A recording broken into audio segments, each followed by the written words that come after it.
Salve, salve! Esse é o Inspiração Podcast. Aqui vamos trazer sempre líderes visando inspirar. Agricultor, mais de 30 anos de cooperativismo, referência no setor. Bem-vindo, Vanir Zanata. Bem-vindo. Muito obrigado. Tudo certo, estamos aí. Vanir, hoje tu lidera uma das maiores empresas da região. Mas qual que foi tua trajetória de lá até aqui? Como chegasses nessa posição de líder de uma empresa tão grande? Nunca se imagina isso quando a gente tem lá seus 20 anos, né? Então, nós somos uma família de 9 irmãos e os mais novos, o pai disse que tinha que estudar porque não ia dar conta de comprar terra para todos, né? E aí, eu sou o 8º filho dele, então eu fui estudar. E era uma salvação, porque também na época que nós estávamos na roça, era muito mais trabalhado com braço, né? E era muito ruim. Quando que foi isso? Eu sou de 64, com 10, 12 anos, a gente estava ajudando a puxar boi, carpir fumo, carpir milho, enfim, colher milho. Tu imagina colher milho no inverno, de espiga, né? Não era colher de ceifadeira como é hoje. Então a gente ficava muito destruído, né? O sol, enfim. Aí a gente foi estudar. Meio-dia estudava, meio-dia trabalhava em casa, até que fui fazer faculdade. A faculdade eu passei no vestibular para Joinville, na FURJ, e fui fazer ciências contábeis. Assim como, na época, muitos dos jovens que estavam na escola básica fizeram isso. Estudar em Criciúma, em Joinville, Itajaí, Blumenau. Qual o percentual de pessoas que estudavam com você antes lá, no ensino básico, que chegaram a uma graduação, por exemplo? Era algo comum? Era algo incomum na época? Bem comum. Quando eu voltei de Joinville formado, o Paderval tinha feito aquele livro, acho que é Imigração. Tinha um livro que o Paderval nosso lá fez, e eu era um dos 20 que tinha faculdade, né? O meu nome está lá ainda, né? Então, na minha época era isso. Depois de formado, isso, né? Eu era um dos poucos que tinha faculdade em Jacinto Machado. Então, por isso também é que quando eu voltei de Joinville, por um acidente em casa, por uma necessidade, enfim, que a família achou melhor, voltei para trabalhar na roça, para plantar arroz, para plantar milho com meu irmão e nas terras do pai. E aí começou. No ano seguinte, em 86, isso, e no ano seguinte a gente já se associou na cooperativa. E depois disso, fui conselheiro fiscal por 2 anos, 88 e 89. E aí, em 90, 3 de março de 90, eu entrei na cooperativa. Então, essa trajetória anterior aí de estudos e tudo mais, a gente não tem nem ideia. Eu trabalhava num banco lá em Joinville, não era o meu negócio, não gostava muito, trabalhava por necessidade. Casei, por estar fora de casa, por estar longe, com 21 anos. Qual o tamanho, mais ou menos, da cooperativa naquela época? A cooperativa era bem menor, né? Tá louco? Eu cresci com ela, né? Então, eles tinham na cooperativa, se não me engano, era 130 associados, bastante diversos, assim, dispersos, né? Não com muita afinidade com ela. Mas ela estava... Hoje ainda o nosso o mais antigo funcionário, nós estávamos homenageando os colaboradores hoje à tarde, e foi de 10, de 15, de 20, 25, e o Vitinei de 35. É o mais velho que a gente tem. Ainda ele falou, né, que ela sobrevivia lá. Ele é mais velho do que eu na cooperativa, né? Ela sobrevivia com os serviços que ela prestava ali, mas já era respeitada na época pelo volume de negócios que ela fazia.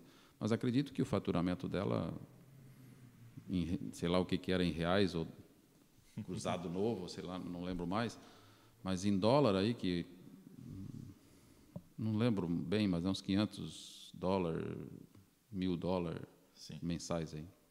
Não tenho muita ideia disso.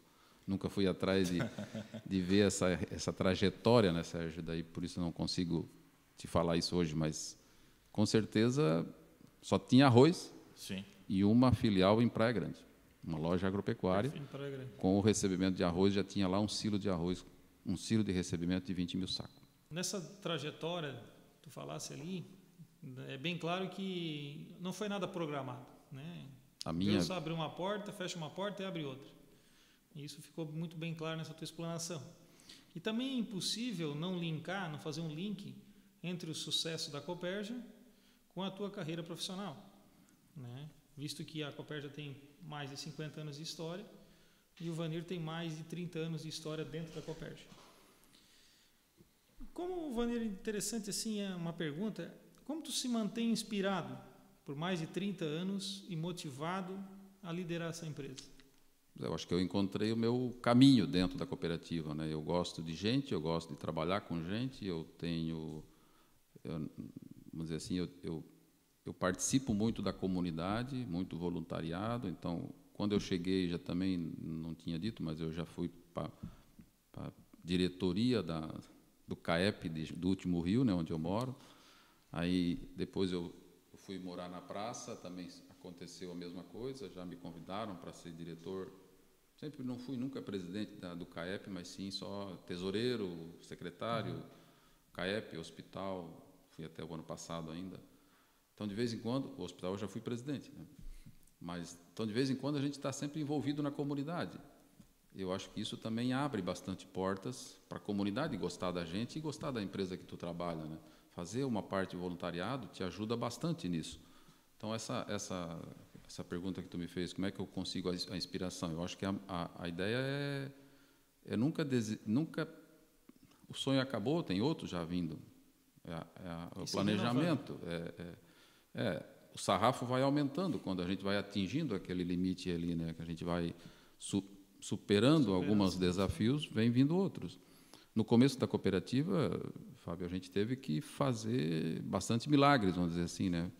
Tivemos que visitar todo mundo, tivemos que fazer reuniões nas comunidades, muitas reuniões, toda semana tinha reuniões explicando o que nós queríamos fazer, o que nós não queríamos. As desconfianças. Sempre tinha, mas porque eu era muito novo, né? Sim. Eles falavam, o que nós vamos fazer em botar um guri aí trabalhar, né? Dirigir, né? Na época, eu lembro disso. Mas daí a gente começou a visitar também outras cooperativas do nosso estado. Fomos na organização ali de Florianópolis, né? Na OSESC. Começamos a fazer cursos. O gerente fez curso, eu fiz curso. Os outros funcionários começaram a fazer outros trabalhos aí com cooperativismo em cima de gestão. Eu fiz um Formacop, que era formação de dirigentes de cooperativas. Forma gerente, também fez o gerente, né? Então, isso tudo através da OSESC. E aí, com esse trabalho, o Formacop era assim, né? Nós visitávamos 6 cooperativas por ano. Eram 6 encontros de 2 dias. Além das palestras, além de exemplos e tudo mais que vinham, os caras normalmente vinham do Rio de Janeiro, Minas e de Porto Alegre, do Rio Grande do Sul. A gente visitava uma cooperativa. Era sempre numa das cooperativas que faziam. Nós éramos em 20 cooperativas, sempre 1 ou 2 por cooperativa. Então, a gente visitou aí a Coamo, a gente visitou a Aurora. Essas empresas que geram referência. As cooperativas. A gente visitou uma em Alegrete, na época, a CAL. Hoje, ela é nossa parceira na Ferroz, mas a CAL, na época, nós estávamos recebendo, 250 mil sacos de arroz, eles estavam recebendo 3 milhões de sacos. Era enorme. E hoje inverteu, né? A gente recebe mais que eles. Então, tudo isso foi trabalho, tudo isso foi confiança. E só se conquista a confiança, eu acho que estando no meio do povo, né? No meio da tua sociedade. Né? E era isso que a gente fazia bastante. Fui em muitas festas do interior de igreja, com churrasco, todo final de semana.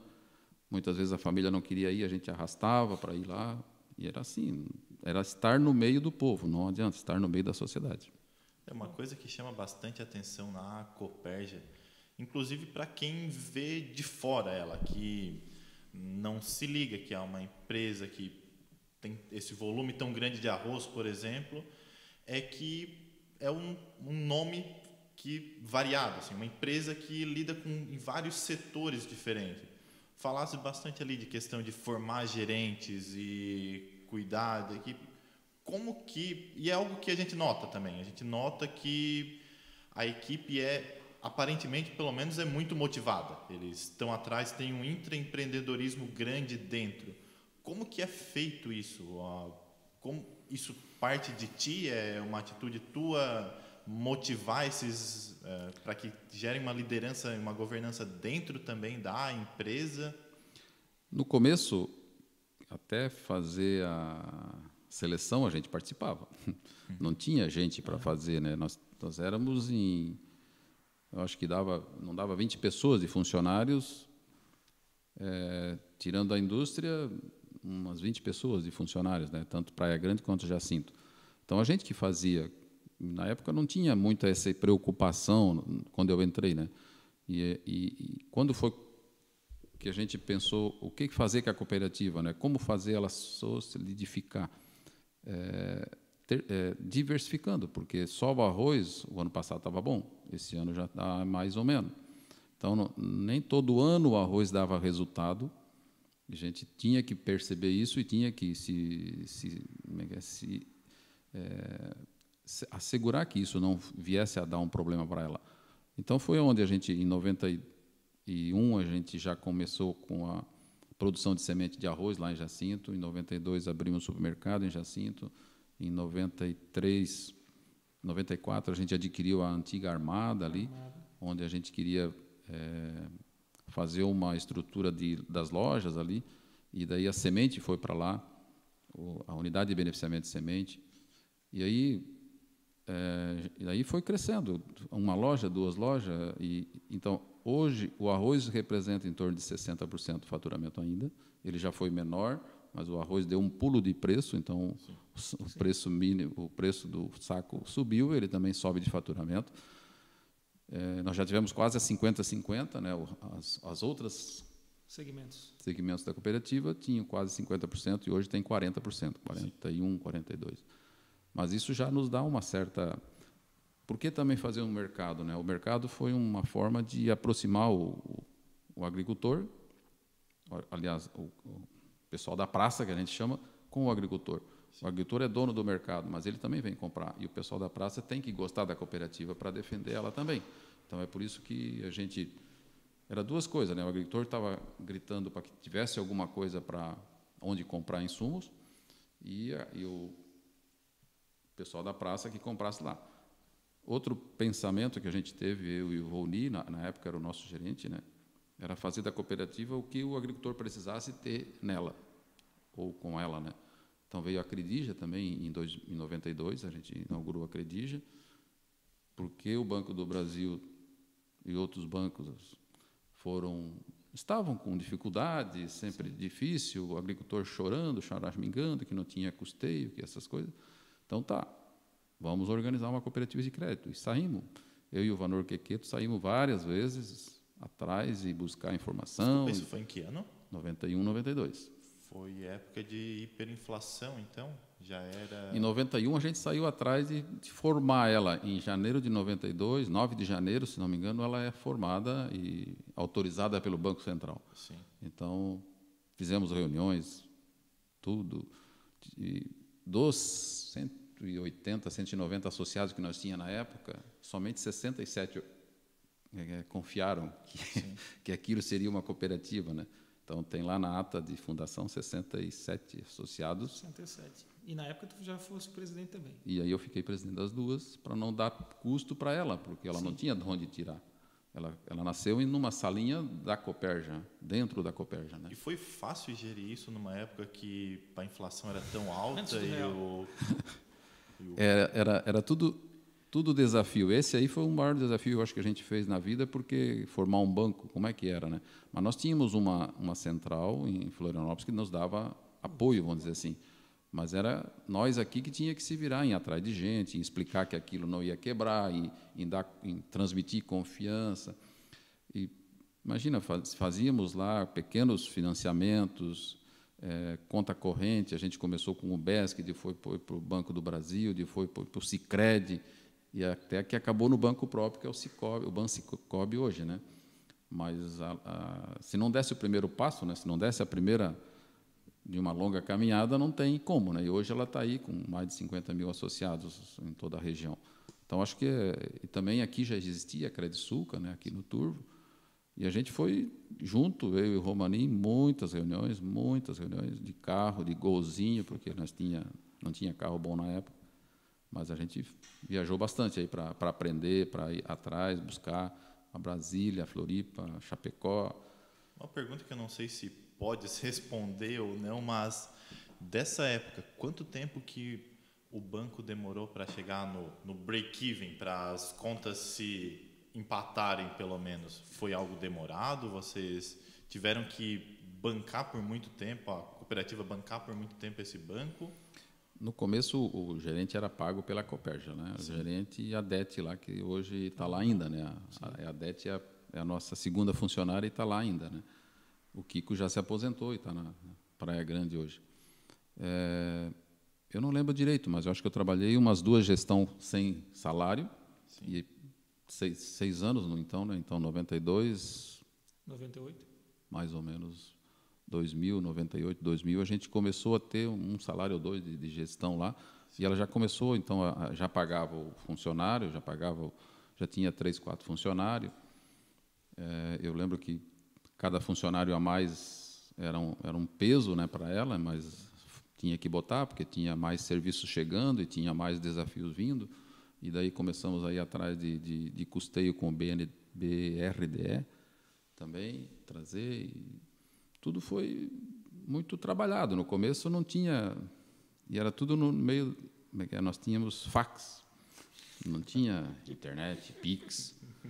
E aí era bem diferente, né? Assim como quando eles começaram a cooperativa, eles tinham que ir a Torres para telefonar para o Rio de Janeiro para vender uma carga de arroz, para voltar e fazer a carga e mandar. Então, são coisas que os nossos filhos não vão nem saber o que é isso, né? Fila.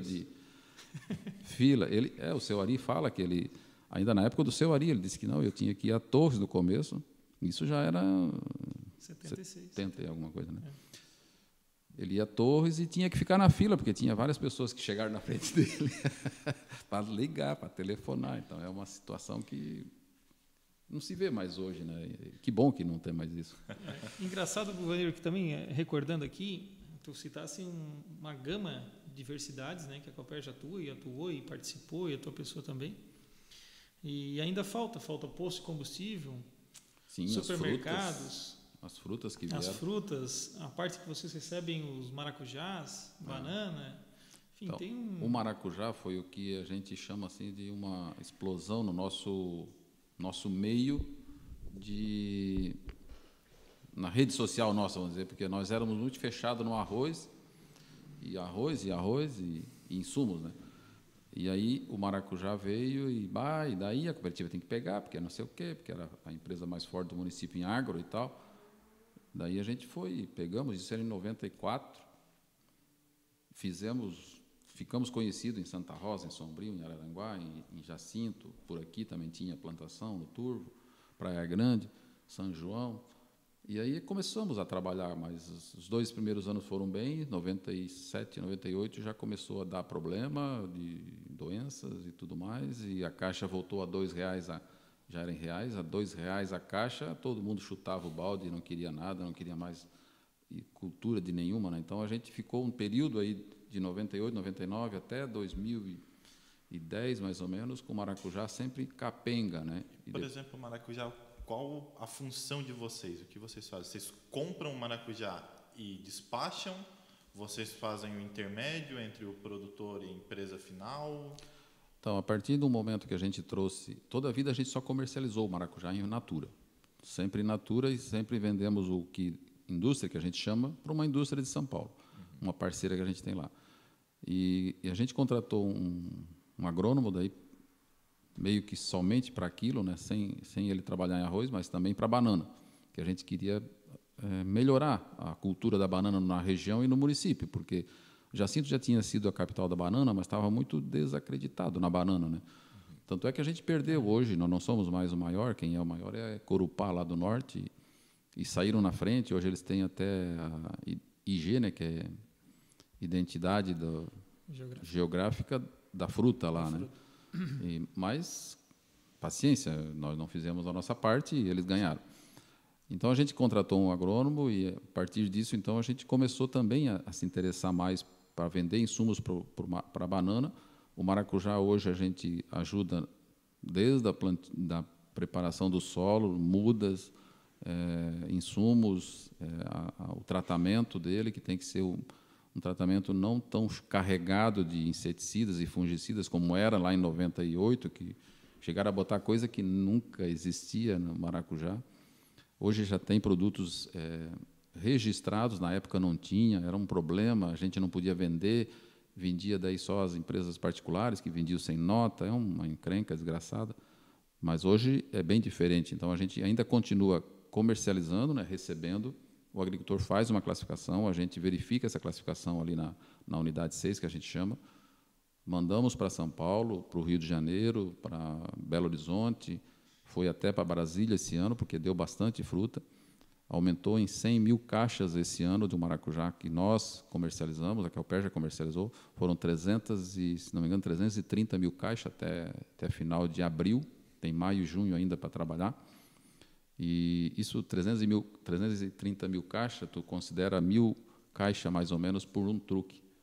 Então, dá 330 mil truques, que foram daqui, só da cooperativa. Acredito que tem outras empresas que também mandaram volumes parecidos com isso. Então, o maracujá é isso. O maracujá nos deu muita visibilidade na região também, porque a cooperativa não era conhecida nesses outros associados, clientes, né? E aí eles começaram a se associar. Então, aí começou a associar bastante gente, começou a melhorar o nosso relacionamento com a região. E isso, com certeza, foi um diferencial que aconteceu, a vinda do maracujá para a nossa região. Hoje a gente trabalha, além do maracujá, comercializamos banana, pitaia, e esse ano foi plantado ou ajudado 3 agricultores a plantar 3 hectares de amora preta. E deverá ser uma outra fruta que está chegando na região para ficar. Essa visão, Vandir, é interessante, essa visão também do empreendedor, dele também se preocupar, né, dentro do cooperativismo, não só com os setores, com os grandes produtores, que seria até muito mais cômodo, mas também abarcar os pequenos agricultores, a agricultura familiar. Aqueles são mais desprotegidos, né, que precisam um pouco mais de atenção. A gente vê isso muito no dia de campo, né, no CDC da Cooperja, que lá tu verifica que tem culturas que podem manter famílias, podem os mais variados possíveis, né? Que tudo que se planta nessa terra dá. Então, isso é importante. Eu acho que é uma grande jogada que tem desse sistema inclusivo para fazer o desenvolvimento socioeconômico da nossa região. É que só no arroz, aquilo que eu falei há pouco, né? Só no arroz a gente estava com medo, porque várias vezes o arroz deu um baque, daí todo mundo sofre com isso, né? Então, a gente começou a planejar o que nós podíamos trazer para a região. Por isso que um agrônomo especialista, ou quase isso só em frutas, como foi o Délcio, ele ajudou muito É que a banana era muito feia, ele começou a trabalhar e colocar, porque não adianta o vizinho colocar fungicida, é a mesma coisa que agora com milho, né? Não adianta o vizinho colocar e os vizinhos do lado não colocarem os produtos certos. Aquele inseto que está no que botou, vai para o outro, e depois ele volta de novo. Então, todos colocando na mesma época, quando dava muita incidência do moleque da bananeira lá, todos tinham que colocar. Aí ele tinha as armadilhas, que eles chamam, e daí eles contavam isso a cada semana, a cada mês, e passou do número que poderia ter por metro quadrado, assim. E aí disparava, todo mundo tinha que botar. E todo mundo concordava com isso, porque foi feito reunião, explicado que tinha que ser todo mundo junto para poder melhorar a qualidade da fruta e tudo mais. Então, tudo isso, profissionais. Tem que Eu não fiz nada sozinho, né, gente? Eu fiz, mas eu só dava um direcionamento. O que o Sérgio me perguntou primeiro, como é que é essa liderança, né? O líder tem que ser respeitado, mas ele tem que ter profissionais na retaguarda ou na estrutura dele, que também estão para o lado bom, para o lado de desenvolvimento, né? Por isso, ninguém faz nada e ninguém desenvolveu a cooperativa sozinha, né? Todos que estão lá, que passaram, que se aposentaram, que saíram para outra área. Como é que um funcionário gosta da cooperativa. Eu perdi vários funcionários para outras empresas. Na hora a gente fica bravo, mas também a gente tem que ficar contente, porque ele foi treinado por nós, ele foi capacitado e a outra empresa veio buscar porque ele era bom. Sim. Eu prefiro segurar alguém do que empurrar alguém, né? Então é uma necessidade, mas ao mesmo tempo a gente, como sendo a maior empresa, a gente é a empresa que é vista pelos outros, onde tem pessoas boas e eles vão atrás. E aí, infelizmente, alguns a gente perde por não estar preparado ou por ele nós não ter enxergado que ele queria outra coisa. Enfim, não somos 100%, ninguém é 100%. A gente trabalha e consegue fazer aquilo que a gente percebe no dia a dia. De repente, o gerente dele não percebeu que ele estava querendo crescer e surgiu uma oportunidade na outra empresa, ele foi. E aí se perde, mas também se ganha outros que estão aí. Como os gerentes das lojas, né? A gente faz uma seleção interna, dando oportunidade para todos que querem fazer, mas para ser gerente ele tem que ter certos cursos. Ele entra na indústria, mas para ele nós temos um plano de cargos e salários e estamos preparando um plano de carreira. O plano de cargos e salários é para os salários. Nós tínhamos muitos problemas no começo também com relação à equiparação, com justiça trabalhista e tudo mais. Daí o plano de cargos e salários então começou a igualar funções e os funcionários fazendo dentro daquela função e ganhando todos eles iguais, só sendo estão diferentes no salário pelos anos de trabalho de empresa que eles estão lá dentro.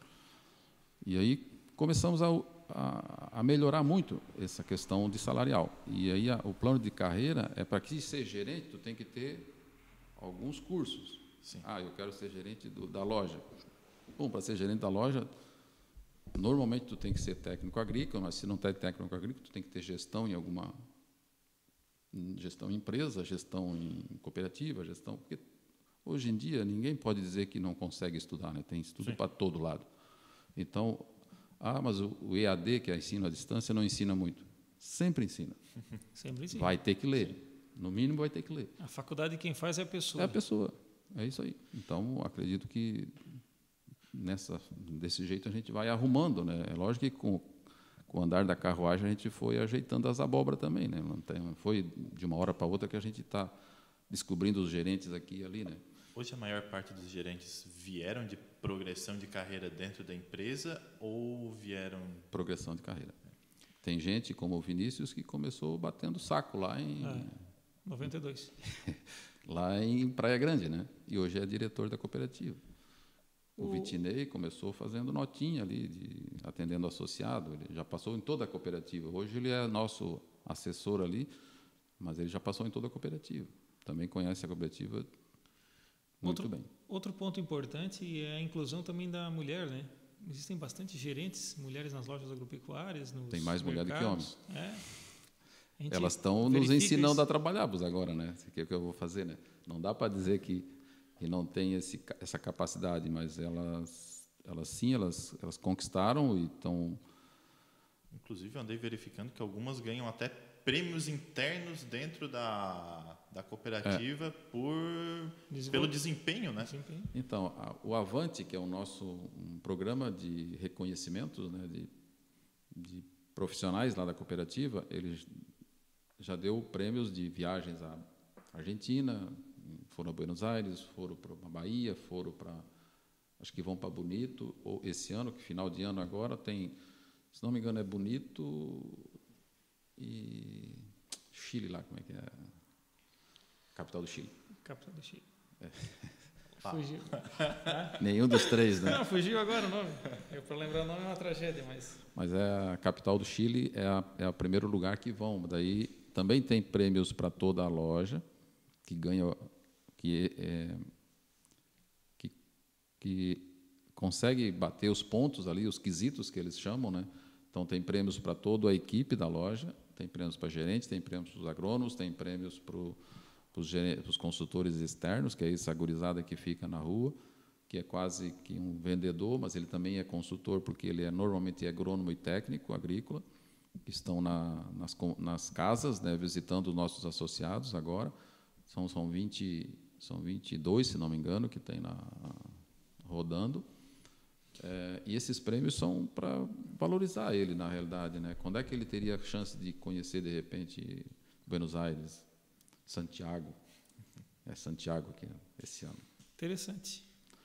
Ô, Vanir, nessa trajetória de sucesso que nós estamos conversando aqui, tem algo que ainda sonhas em realizar? A gente nunca para de querer realizar, né? A ideia pior é que eu realizo muito com a Cooperja, né? Os meus particulares, normalmente, a gente vai deixando de lado.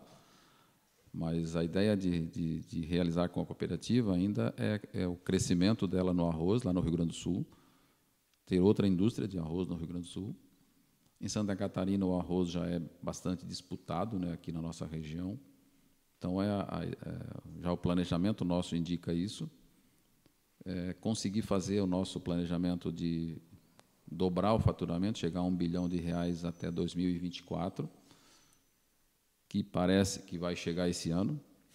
A gente está bastante confiante nisso, mas a gente tem um planejamento que é 2024, nos 55 anos dela, que a gente chamou de 5 anos em... 50 anos em 5. 50 anos em 5, é isso aí.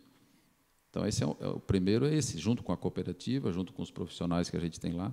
Como eu fui reeleito agora, então até 2024 eu já estou, de novo, continuando como presidente. Então, lá em 2024 a gente vai ver 2025 a gente vai ver o que vai acontecer. Mas se a gente conseguir, a gente vai estourar alguns foguetes lá de novo. E agora, meio mais filosoficamente falando, nessa trajetória toda, algo que tu faria diferente nesse tempo todo? Eu acho que eu faria quanto mais cedo na vida a gente começar a viajar e ler mais, a gente vai aprender muito mais rápido.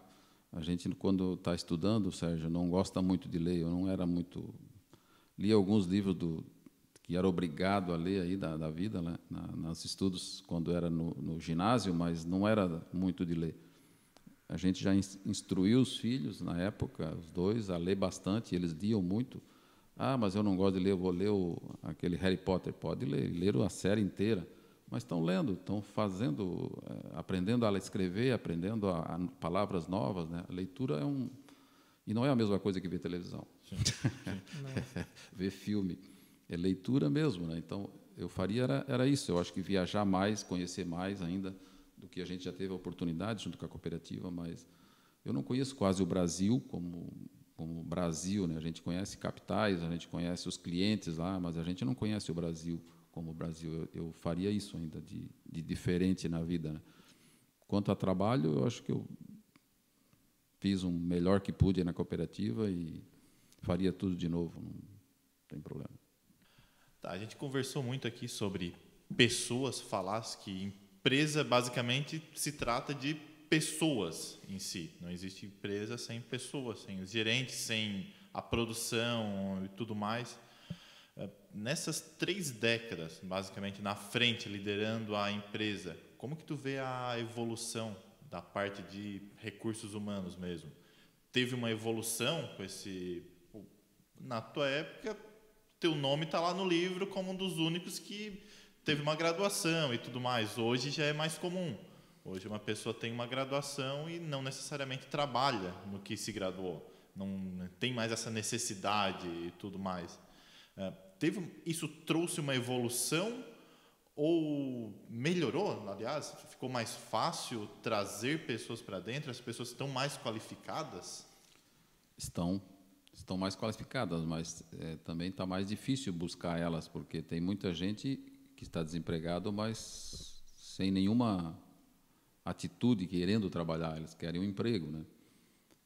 Na época a gente teve que inclusive dar para os funcionários à noite, nós especializamos eles, todos eles tinham 2º grau, nós exigia 2º grau para trabalhar na cooperativa, mesmo se fosse para carregar caminhão. Mas tem gente que não tem, então nós vamos propor.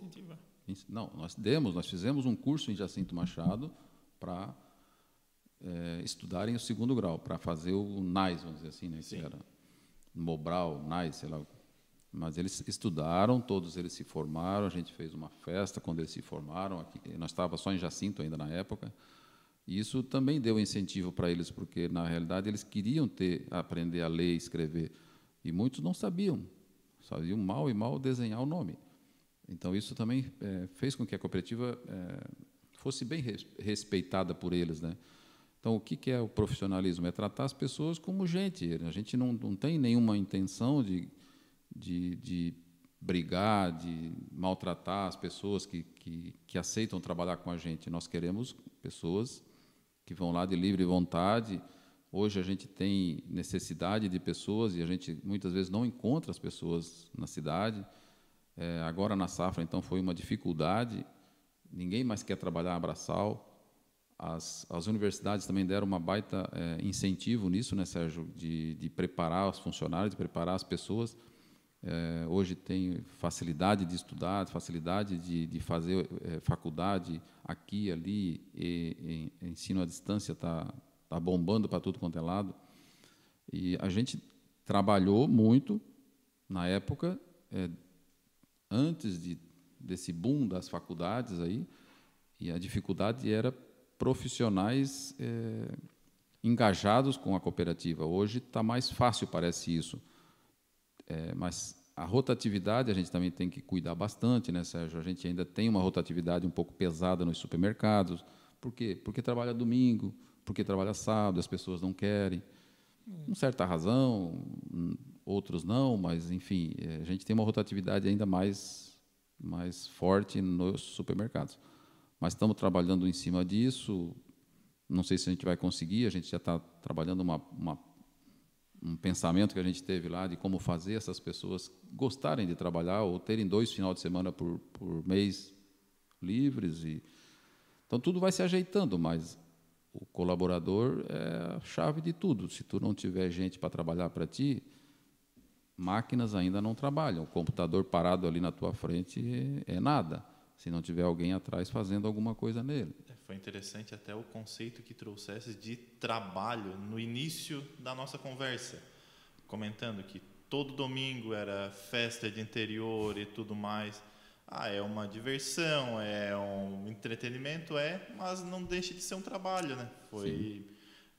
É o contato, é o network com o produtor, é mostrar o respeito pela tua pessoa como líder na empresa, né? Se mostrar engajado.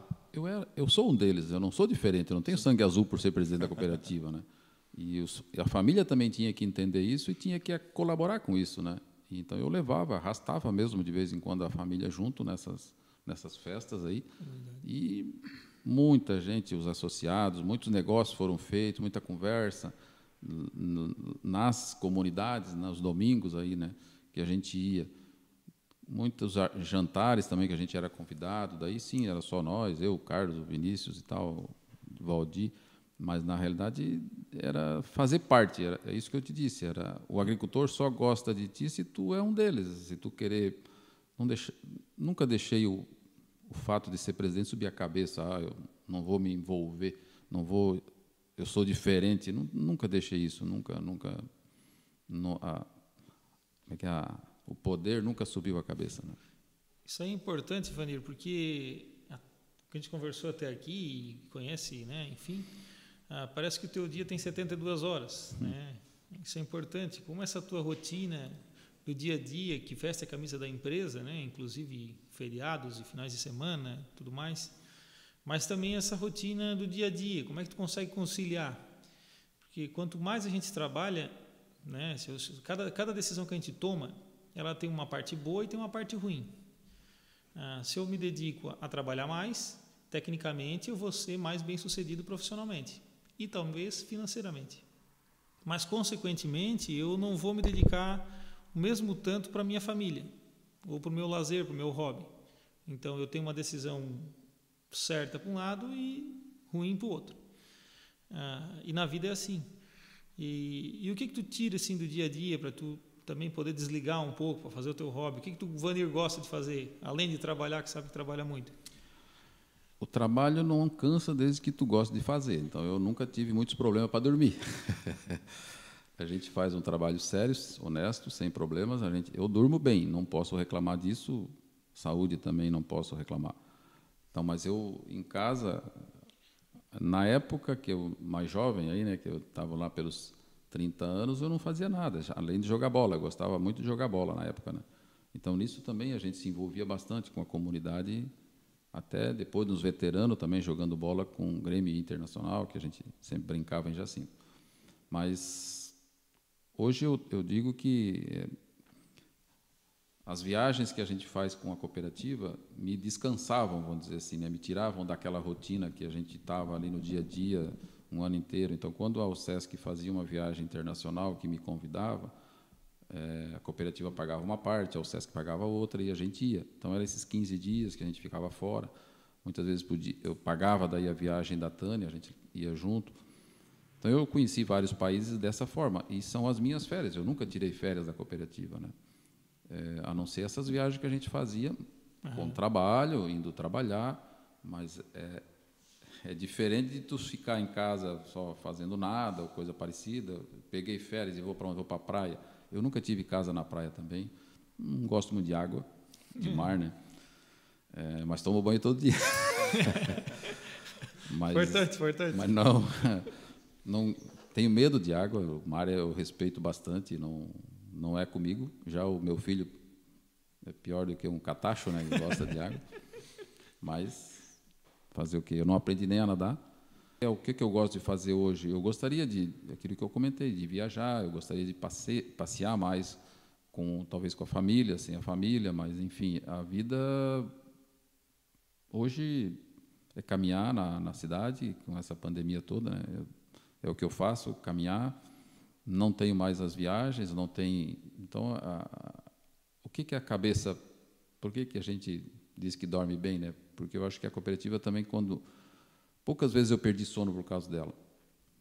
Porque estando tudo alinhado, amanhã vai estar bem. Então, por que não dormir? Se tu não dormir, amanhã tu vai estar pior ainda. Pior ainda. E eu não tomo remédio para dormir também, né? Então, a consciência estando bem, fazendo aquilo que é direito, fazendo aquilo que é justo, não tem o porquê a cabeça não conseguir descansar. E é por isso que talvez a gente descanse bem. Poucas noites eu perdi de sono por um problema da cooperativa ou porque não estava dando certo algum negócio ou coisa parecida. Mas a liderança sempre é muito isolada, né? Tu fica muito isolado. Tu é responsável pelas decisões que tu toma e quase sempre as decisões piores vêm para ti, né? Quando chega em mim é porque já sempre venceu todos os outros poderes aí, né? E sempre avaliado.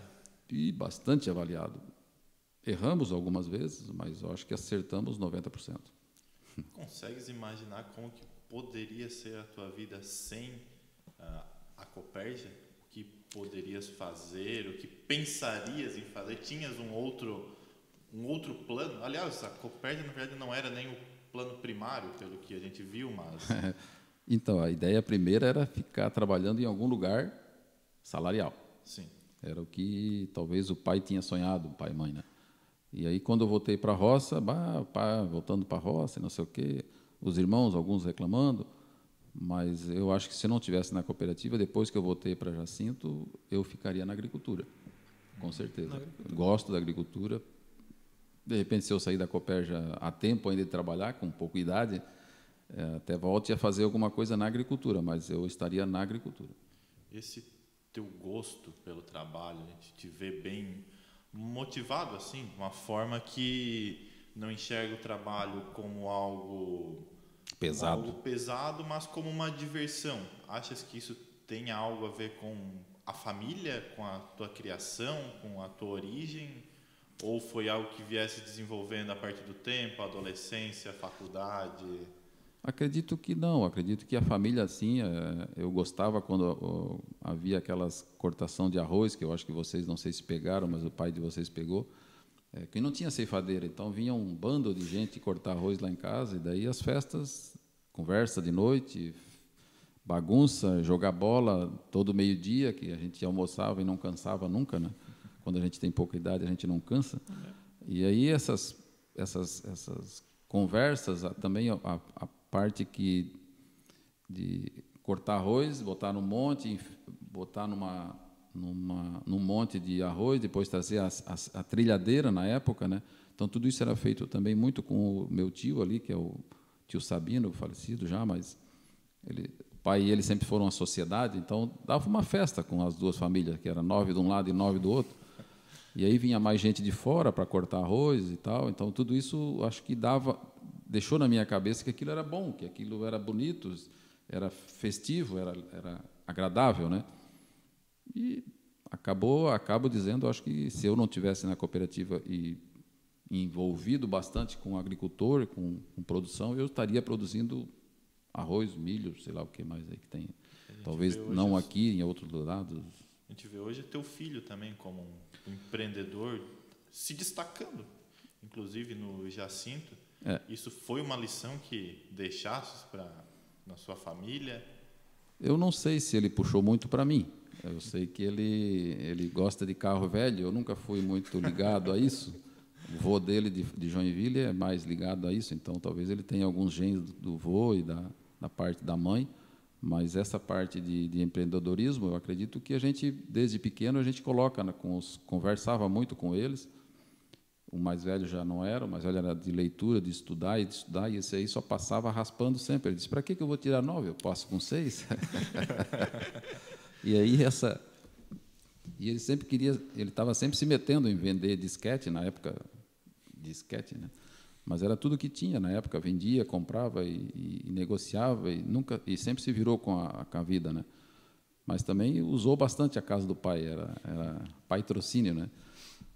Mas é normal de filhos, né? A gente quer sempre o melhor para eles, por isso eu acho que ele, como empreendedor ali que ele está em Jacinto, eu também estou ajudando, de vez em quando estou lá fazendo... Estou lá ajudando a fazer os hambúrguer e tudo mais, mas é agradável, e aquilo ali também é uma distração boa, que não é aquilo que eu sempre faço, então saio fora da rotina, é bom para mim. E que bom, tomara que ele dê certo e tomara que ele vá bem lá. A Tânia também sempre envolvida com a comunidade, né? A esposa, né? Sim, ela também gosta disso, e hoje ela está nas voluntárias, já foi vice-presidente do hospital, ela já trabalhou ali em Jacinto uma época, no jornal Volta Grande, daí saiu.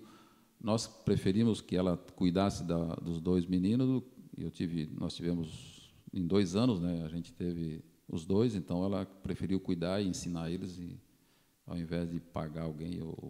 Na época, Jacinto também não tinha muito o que fazer, daí o jornal ela trabalhou, acho que 3, 4 anos, não sei. E daí, já com eles mais adultos, né? Mas ela tem, sim, um trabalho voluntário ali junto na igreja, sempre trabalhou com a gente, porque na época dos CAEP era o casal, né? Então, a gente também se divertia muito, é por isso que o voluntariado é bom, e a gente tinha, acho que uns 10 casais ali na igreja, a gente já estava, ficava com vontade que tivesse festa todo mês, né? Porque todos os casais eram gente que a gente conhecia e a gente se divertia, jogava canastra, jogava baralho no final dos expedientes de trabalho. Então era bom demais ali. É por isso que o voluntariado me agrada também, e eu falo para os meus colaboradores, né? Se envolvam na comunidade. Isso dá resultado, isso traz resultado para vocês, é bom, e para a comunidade que recebe. O sobrenome deles é a Cooperja, então é o rapaz da Cooperja, é o fulana da Cooperja. Então, eu acho que é isso que faz a diferença, a gente estar muito inserido na comunidade. Vanir, a gente conversou bastante aqui já hoje. Quais os valores que tu considera como inegociáveis, imprescindíveis? Eu acho que a parte de honradez, né, que a gente tem, não mexer no que é dos outros, honestidade, portanto, né? Também tem aí a parte de dar o exemplo na vida, né? Porque a gente, como líder, não pode aparecer em qualquer lugar fazendo qualquer coisa que não deva, ou que a família não desrespeitando as famílias, né? Então, tudo isso eu me cuidei bastante, e nem podia ser diferente, né? Então, a gente trabalhou dentro de uma uma rigidez, vamos dizer assim, quase que era trabalhar, se divertir com a família, mas diante da cooperativa, eu acho que foi a confiança que eu consegui transmitir, que a gente conseguiu transmitir para os associados, através da honestidade, através da simplicidade que a gente sempre foi. Então, transparência, conversar aquilo que a gente sabia conversar e sabia o que falar para eles. É lógico que tudo isso a gente vai aperfeiçoando. No começo a gente é mais travado, mas depois vai se soltando, né? Tem que ter dom para servir também, né? E que bom que pessoas que tenham potencial pensam em servir a comunidade. Tem uma frase que eu não vou lembrar o autor, mas era mais ou menos: se você quer ser um bilionário, ajude 1 bilhão de pessoas. E nada mais é do que isso. O teu trabalho não vai ter valor nenhum se tu não ajudar uma pessoa, se tu não fizer diferença para alguém. A gente não foi criado para viver sozinho, Sérgio. Sim. Ninguém. Ou com mãe, pai, irmão, namorado, namorada, não interessa, mas precisa de sociedade, desde a época da caverna aí, né? A gente precisa de alguém. Muito. Vanir, se encaminhando agora para o encerramento, a gente tem uma pergunta que é e será sempre rotineira aqui. O que o Vanir de hoje aconselharia para o Vanir de 24 anos? Esse é um desafio bom. Eu já conversei, eu não sei se já falamos nisso, mas eu ler mais, faria muito mais isso, com certeza. Eu daria esses exemplo para ele lá atrás. Junto com a família também, acredito que a gente seria daria mais atenção à família, que quem mais viu os filhos crescer foi a Tânia. Eu praticamente ia dormir e saía de manhã cedo. Final de semana a gente ficava junto, mas enfim, são 2 dias a cada 7 que a gente, no sábado de manhã a gente ia trabalhar também no começo da cooperativa. Então acho que eu ficaria mais com eles. Os ensinamentos eu acho que não trocaria em nada, a parte de educação deles, né? Enfim. A gente, por isso que o pessoal hoje tem tido filhos mais velhos, né? Porque talvez por dar mais atenção, viver mais a vida antes e depois dar mais atenção para o filho. E a gente, com 24 anos, eu estava com 2 filhos, com 25 anos, então e tinha que trabalhar para sustentar a vida, então aí não tem mais como tu querer ficar tanto em casa com eles, né? Como a gente fala, os avós é que brincam muito mais com os filhos do que os pai e mãe, né? Mas eu na época que a gente começou na cooperativa, com os 25 anos que você me pediu aí, a gente era muito cru, a cabeça era muito vazia ainda, e a gente tinha muito o que aprender lá, junto com os agricultores. E o que eu vou dizer para ele 24, né? Eu não faria muita coisa diferente, mas eu ouviria mais ainda os associados. Eu teria que dizer aqui para eles, né? Todos eles eram muito mais velhos que eu, né? Na direção. Então a gente deu algumas cabeçadas, eles me corrigiram. Então eu acho que é nisso que o envolvimento da cooperativa também me ajudou bastante na vida, porque a gente conversou muito com pessoas mais idosas. Eu acho que tu também falou isso, né, Fábio, que gostava de conversar com isso. Mas era sempre gente com o dobro da minha idade na minha diretoria.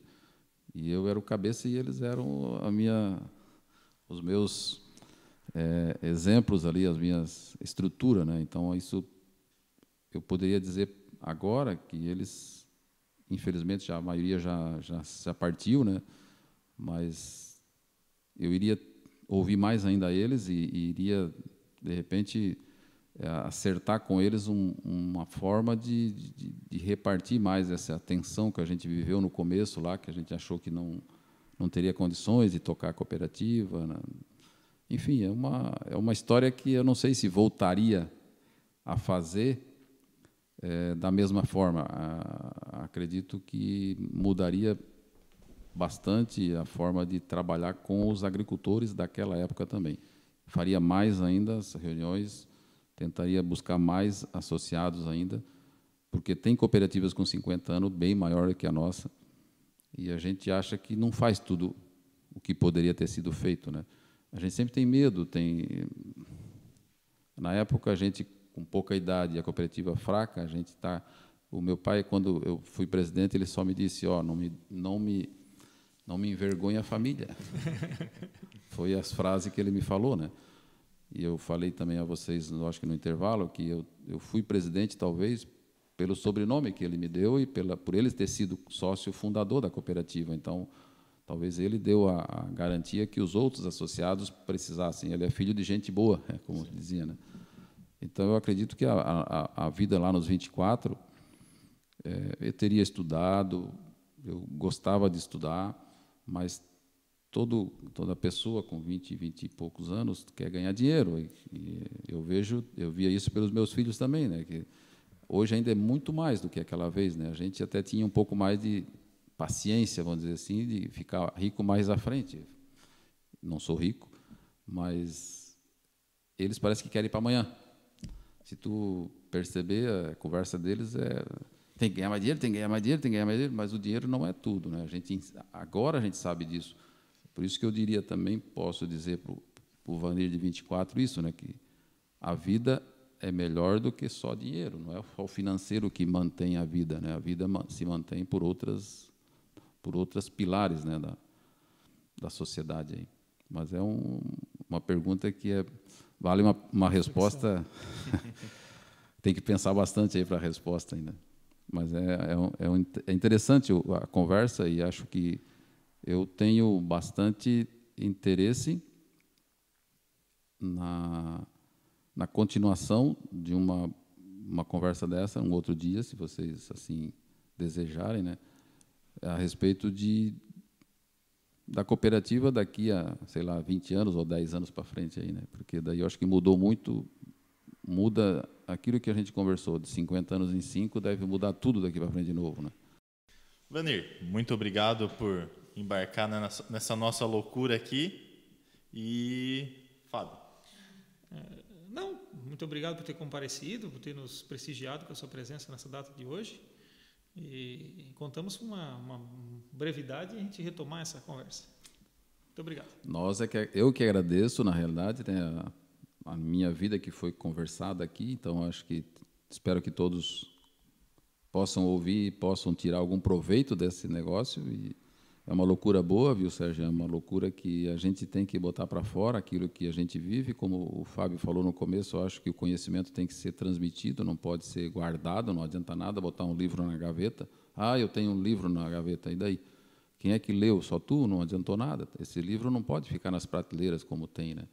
Acho que livros bons têm que ser lidos, então conhecimento também tem que ser transmitido e feliz daquele que consegue, o professor que consegue ser bom, passar conhecimento. O bom professor é aquele que consegue passar o conhecimento.